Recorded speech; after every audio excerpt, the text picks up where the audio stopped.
we get the tenth? The tenth, so basically we found out that the tithes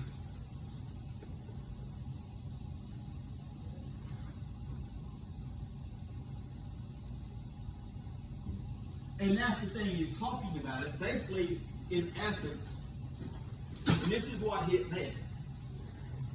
As we're dealing with spiritual warfare, one of our biggest warfares that we have is he doesn't hit us, he hits us in our pocketbook, but before he hits us in our pocketbook, and before God can deal with us on that level, he attacks us emotionally first. He makes us emotionally insecure or emotionally unstable. So as a perfect example, yesterday, I was in a foul mood. And I know y'all never get in a foul mood. I know y'all are level-headed and y'all are all okay and y'all don't ever have moods. I got in a mood. I let something get under my skin. What I wanted to do was just to let it go.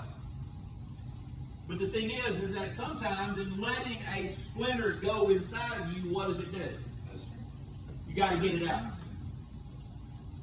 While Everett and I were talking about that this morning, it dawned on me that's really what was going on, because if she and I was in a foul mood before I approached this subject, what would this subject come off as? Foul mood. It come off as the wrong way. So even before I could present this message, do you see what was getting ready to happen? I was being attacked by myself, by my stupidity. I was being attacked and drawn away from walking in the message.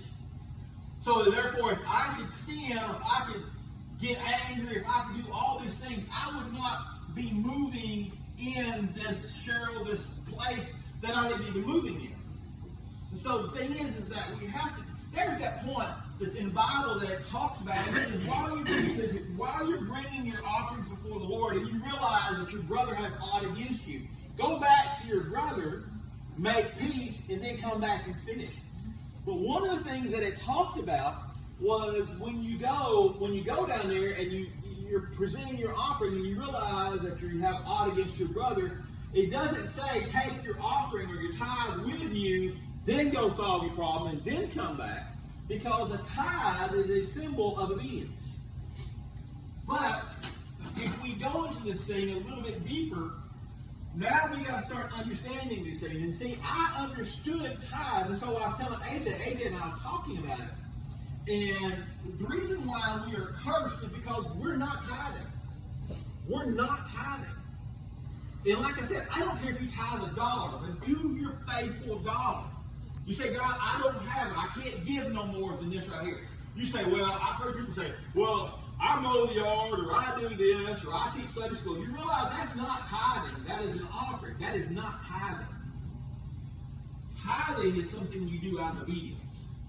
Tithing is a financial thing that you do. So, you got to understand the root word. Where do we get 10? If you do the word study, you will find out the word for tithe is Messiah. If you go to Strong Concordance, you'll find out that it says a tenth.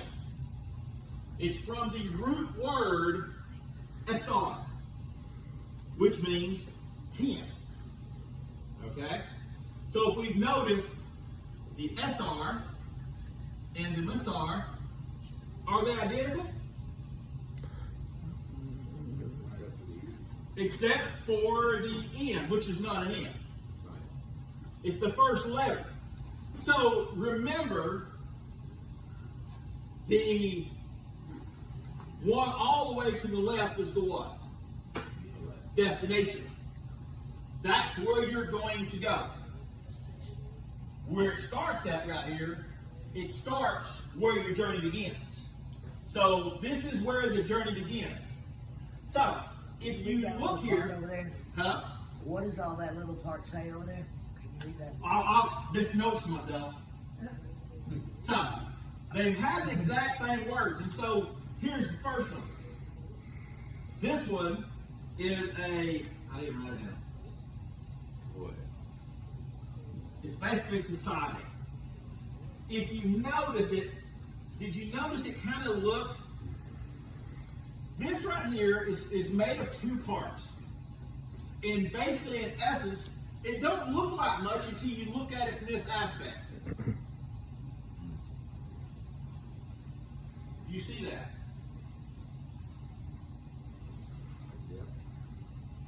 That is basically something that's held up to the Lord. So basically, it is a thing. The lower part of this thing, it basically means a humble person. It basically means a person that has realized that there is something above them. The hand lifted up is basically something that you lift up unto the Lord. The tenth. Remember, the journey is where we want to go. So this last one means rabbi, means teacher or one who knows.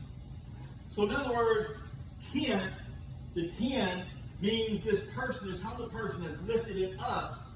But the thing is that it's a thing that is kind of incomplete. The difference between 10 and tithe is this mem. That is the letter mem. It stands for water or manifestation or dives deep into wisdom. It's basically the waters of the Lord. What this means is basically a person who tithes is a person who understands the wisdom of the tenth.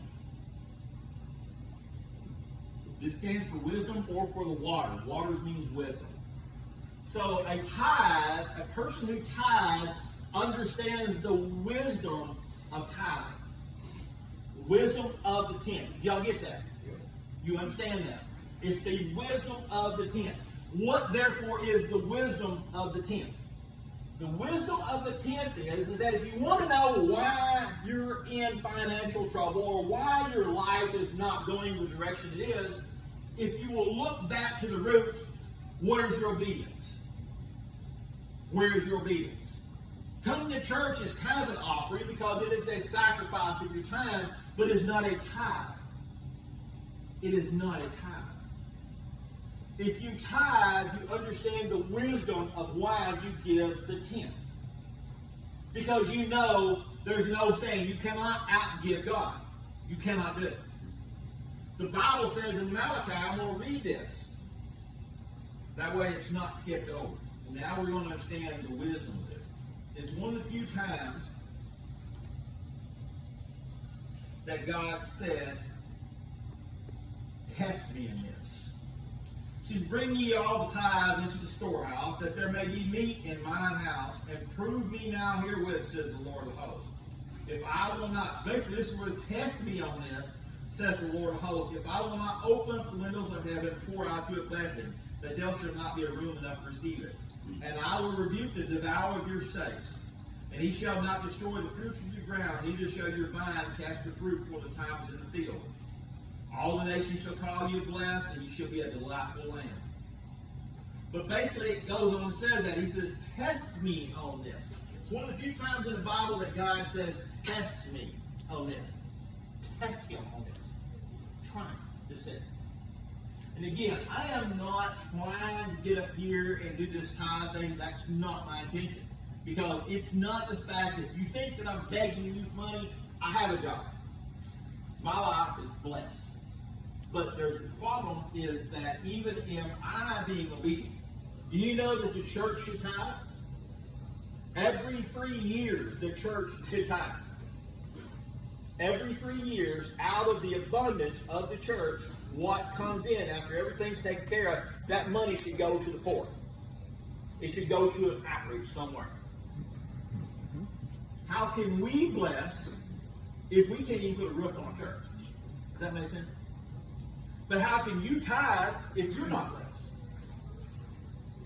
So the thing is that do we really want to walk in His wisdom? Do we really want to start going down this road?